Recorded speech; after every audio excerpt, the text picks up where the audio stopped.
Hello peeps, this is Tango and welcome back to Tango's World of Fics. Today I will be reading Two Sides of the Same Coin, Old, Chapter 10. I can't believe we're already at Chapter 10. There are notes at the end of the chapter, but first, the chapter, obviously. Okay, let's get right into that. Yamada woke up at his usual time of 6:45 and started preparing coffee. He spotted the sleeping figure of Midoriya and smiled as he fixed the child's blanket. He backed away and started to hear a whimpering noise from behind him. As he turned around, he looked at the blanket falling as the boy thrashed around in his sleep.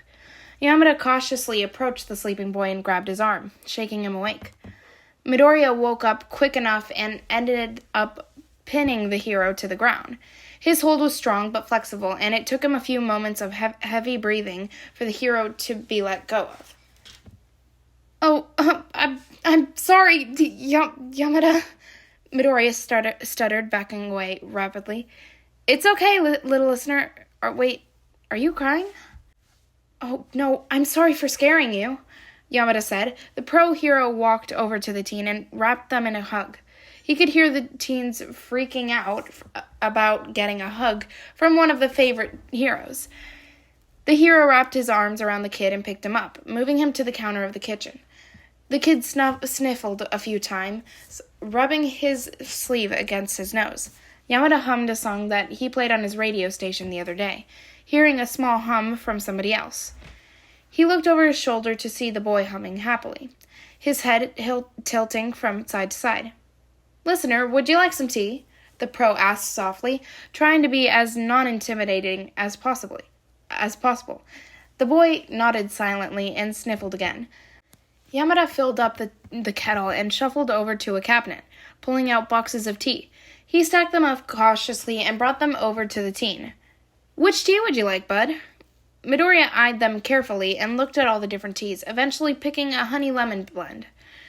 The kid hopped off the counter and put the rest of the teas back, but he had to climb back on the counter to put them back. The tea kettle let out a high-pitched hum, and Yamada quickly brought 4 mugs. As he poured water, Midoriya went to his discarded bag and reached into the side pocket. "I have some coffee packets for that Eraser and Shinzo liked at the cafe," he offered, showing the packets of coffee to the man. "Oh, wow, I didn't know you guys sold packets of these. I would have bought them if I could," he exclaimed, quickly ripping open the coffee packets. The pair finished making the drinks, and Yamada offered to let Midoriya make breakfast while he woke up the others.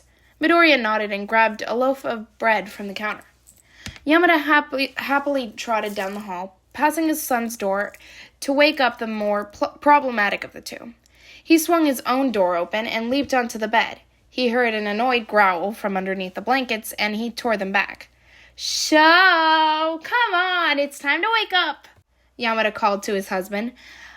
"Let me die so I can sleep more," was the undignified response. "Death is illegal! You know that! Midoriya made coffee you like from the cafe," the blonde coaxed, pulling his lover's arm. He brought a kiss up to the man's lips, the other clearly waken up by it. Aizawa quickly pulled his husband into a deeper kiss, which, although the blonde loved it, they had things awaiting them. "Come on, the coffee will get cold," the blonde stated, jumping away from his cuddly husband. Aizawa got up and found a discarded shirt on the chair and put it over his own figure. Yamada knocked rapidly on his son's door and swung it open. "Hello, my little buttercup," he sang, causing a pillow to be thrown at his face. "Come on, Shinzo, Midoriya made you your special cafe coffee," he said, prying the blanket off his son. Yamada was met with another pillow being smothered in his face until his son regained his brain. "Wait, Midoriya? Oh, right, he came home with us," was the muttered response. The pillow was taken to be held in Shinzo's arms and being cuddled into. "Yeah, now let's go!" the blonde exclaimed, pulling his son's arms to be dragged into the kitchen. He ran into Aizawa, gaping under the arch, causing both the blonde and the purple-haired teen to look into the kitchen. Inside, Midoriya was happily flipping French toast, another pan holding an egg concoction with different spices. He looked over his shoulder and gave a small wave, effortlessly flipping the toast. Shinzo soon walked in, grabbing a white mug of coffee, and took a long gulp. Wow, this really does taste like the stuff from the cafe, he commented, looking down into the cup. Midoriya turned off the burners and sighed. I was the one who made the blend. I know all the ingredients and special add-ons for your coffee. He had a proud look on his face, and Aizawa walked over and took the other white mug of coffee. Well, what's this blend's name anyway? He asked, leaning onto the counter away from the oven. Insomniac's blend, Midoriya commented, scrambling around to look into cabinets. Yamada rushed into the kitchen, grabbing plates from near the oven. Midoriya brought his hand to his mouth and brought it down to make a perfect 90-degree angle, signaling thank you. The toast and eggs were placed on the plates and brought to the table, Midoriya carrying all of them. Wow, you're good at carrying things, huh? Shinzo commented from behind Midoriya. The smaller teen let out a hum of satisfaction as he waited for the family to sit down. They all took their places, and Midoriya sat in the extra seat. They bowed their heads in thanks and started to dig into their food. Wow, Midoriya, you're a great cook. I'd let you cook for us every day, Yamada exclaimed from across the table, causing the embarrassed teen to shift at the compliment. As Aizawa carefully ate his food, from leaning over to his lover's shoulder, he nodded. Yeah, I have to admit, you can compete with Lunch Rush, kid. Midoriya's eyes shot up in excitement as he started to sign rapidly. I help him out occasionally. He's a good teacher. Shinzo watched as the boy excitedly signed about Lunch Rush. And, to be honest, he couldn't keep his eyes off the boy. The boy had continued signaling his rant until Aizawa commented that he needed to eat his food. Syrup ran from one of the pieces of French toast, causing it to dribble down on Midoriya's chin.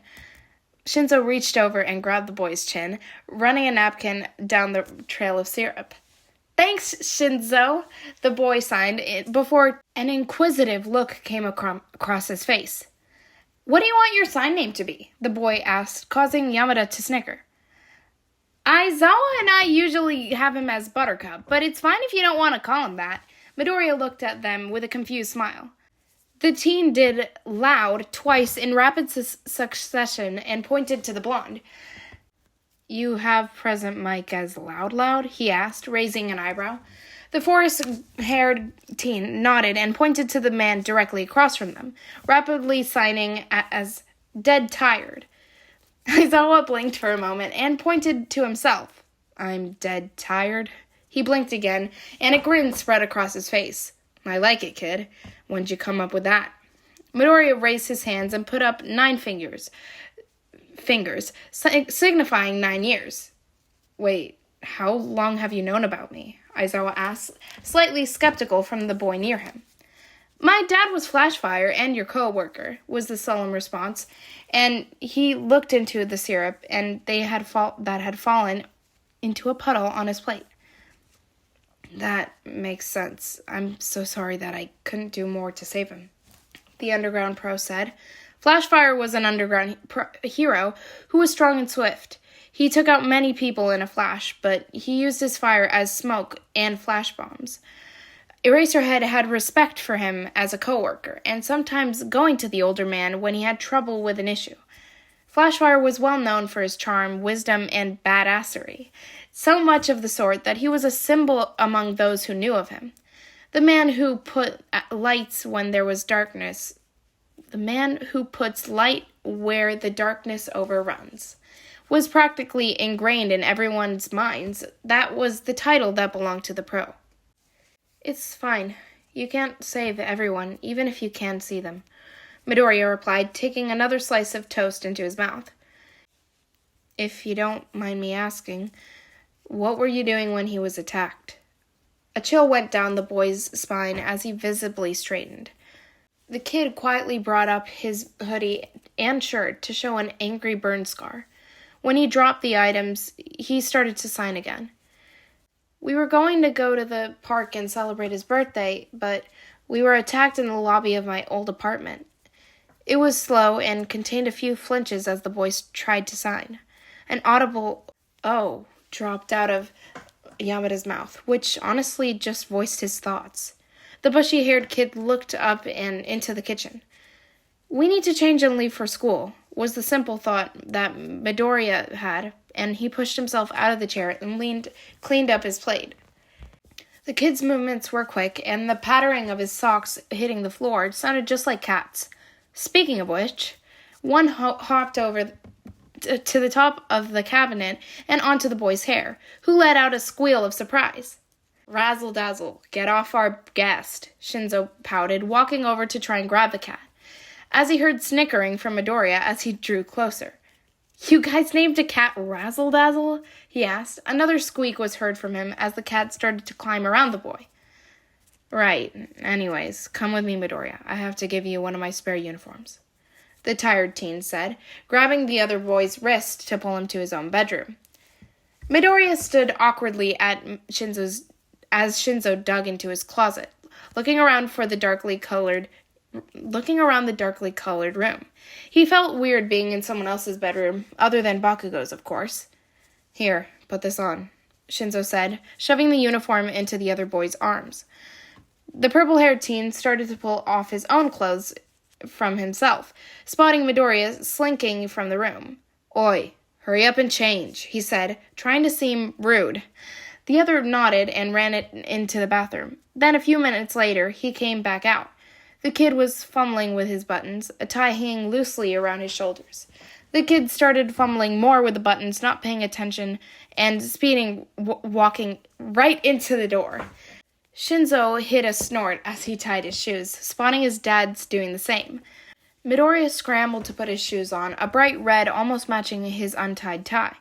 The teens put their book bags on and walked out and into the car, Midoriya still squishing himself far away from the other. When they walked into the school, they caught a few stares, probably because this student almost nobody had seen before was in school in an oversized uniform, and his goddamn tie was still not tied. They walked into the school, and Midoriya awkwardly hid behind the taller teen when entering the classroom. He sat down on the stool placed in the front, waiting with a few eyes on him. In walked both Aizawa and Nezu, the latter wearing bright but scary grin. Hello, Class 1A! It's a fine Thursday morning, right? Well, anyways, as you notice, Midoriya is joining you today. Child, don't glare at me, but he will be joining you every Thursday, Nezu said, seeming excited as ever. Midoriya gave an awkward smile, his eyes showing how he craved death. Have fun, kids! And just like that, Nezu ran off. Midoriya sat on his stool as roll was called, spinning around carefully. As homeroom ended, Midnight strutted in and looked at the small bean on the stool and cooed. Aw, I see we get the cutest new student. I think your name was Midoriya, right? She walked over and started squishing his face. Bakugo sent a harsh glare at the teacher and barked out, Yeah, his name is Midoriya. Stop doing that to his face. It's a child. He was stopped by the small, innocent smile forming on the other's face. Midnight cooed at the child more before starting her lesson, occasionally calling out a few random names in question. As Midoriya was called randomly, he pulled out a whiteboard and wrote on that. Everyone stared in mocked confusion as he scribbled the answers in the neatest kanji they had ever seen. Damn, he got fought! Kaminari shouted, causing the class to break out in giggles. Midnight stared at the answer. It was quite professional and very much correct. As she walked out of the door and shot finger guns to ectoplasm, he froze at the door. Oh God, it's Nezu's kid, he said as quietly as possible. Everyone stared confusedly at the duo while Midoriya swung himself around in the chair, effectively tipping it over. The kid silently sat face first on the floor for a moment before picking himself up. Bakugo quickly stood up and rushed a handkerchief to the boy's nose, as the kid had gotten a nosebleed. Geez, I swear, the older you get, the more accident-prone you are, complained the blonde, trying to pick the boy up from the ground. Midoriya ended up waving him off and holding the tissue to his nose, a slightly annoyed pout on his face. Ectoplasm stared for a few moments before no longer caring and starting the lesson, trying to stay away from the biohazard. Todoroki had no idea what to think about their new classmate. He was obviously mute, or at least he didn't want to talk to Class 1A. Todoroki didn't exactly blame the boy in the latter's case, but everyone was pretty friendly. The kid was smart enough to earn Nezu's interest and was at least interesting enough to keep Bakugo near him. It was odd. This small, accident-prone child that would randomly pop up anywhere was going to be a hero? Something about it seemed suspicious, but in a good way. Todoroki didn't mind Midoriya's sudden addition, but the boy was definitely odd. Was the kid actually on their side and going to become a hero, or was there something else the guy had planned? Whatever it was, Todoroki would figure this kid out. After all, he had learned sign language to be able to communicate silently, and discreetly. Okay, that's the end of the chapter. In the notes, it just has the Discord server link again, which not working, unfortunately. I don't know why. I'm just saying, so if you guys want to try that out, it probably won't work because it's already not working at this point. Anyways, notes. Let's go to notes. Okay, yeah. 10, okay. This is for chapter 10. Yeah, okay. Anyways. Yamada is, oh yes! Yamada 100% is an early bird. Changed my mind, like seriously. Think about it. I think I'm an early bird. I'm waking up early. 6:30, pretty good timing. I think that's what it said he woke up at. Around 6 something. Okay, anyways. But, that's a pretty good time to wake up. I mean, I've woken up earlier sometimes. But anyways, most of my friends are night owls, and I like to sleep earlier just so that I get sleep. Because if not, I'm waking up early, and I'm sleeping late, and I'm not getting enough sleep. Yeah, I need some early bird friends, honestly. Yeah, I mean, I'd like to always go to bed around 10. That's a good time for me. Even earlier would be, earlier, oh my god, earlier would be great. But I don't think I'd be able to fall asleep earlier. Maybe I would, depending on the time and how but if I was going to bed at 10, I'd probably wake up 5 or 6:30, 5 to 6:30, yeah. Anyways, sorry for all the stuttering and, bad readingness. I just recorded the other chapter, which came out much better than this one. I don't know what happened. I just started to be bad in reading. Oh, gosh. Anyways.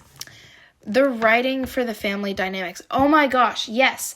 I love how they wrote the family dynamics and how, how the waking up. I love Shinzo throwing pillows. I could see that happening.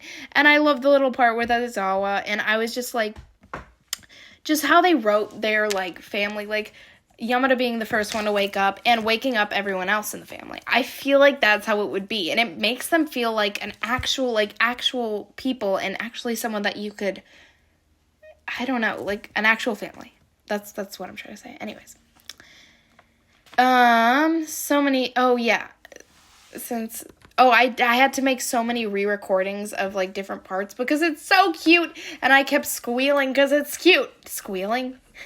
Yep, that's an odd word for it. But, no, I don't know. I was just this is so cute. Oh, my God, I'm gonna freaking die. Anyways, yeah, that maybe not like that. That was a little bit too loud. Anyways, I've got, oh, you could, no, now. Musical brain rot. Okay. Anyways, so, there was just so many parts that were so adorable. And, yeah, I was really expecting while Izuku was at the house, for them to, notice that he was, hurt. Why was he hurt again? Did he get shot? I don't know, I'm reading another fic. I'm rereading, what's it called? What's it called? Oh my gosh, wait, no, what's it called? I can't believe I just forgot that. That's crazy. I also asked if I could podfic it because I couldn't find it. But it's a really good one. Better luck next time. That's what it is. I mean, it's very amazing. And I feel like it probably already is a podfic, and I don't know if I'm going to get a response, but whatever. Anyways, I think maybe that's where I was thinking, because I think he just got shot in that too. Or not.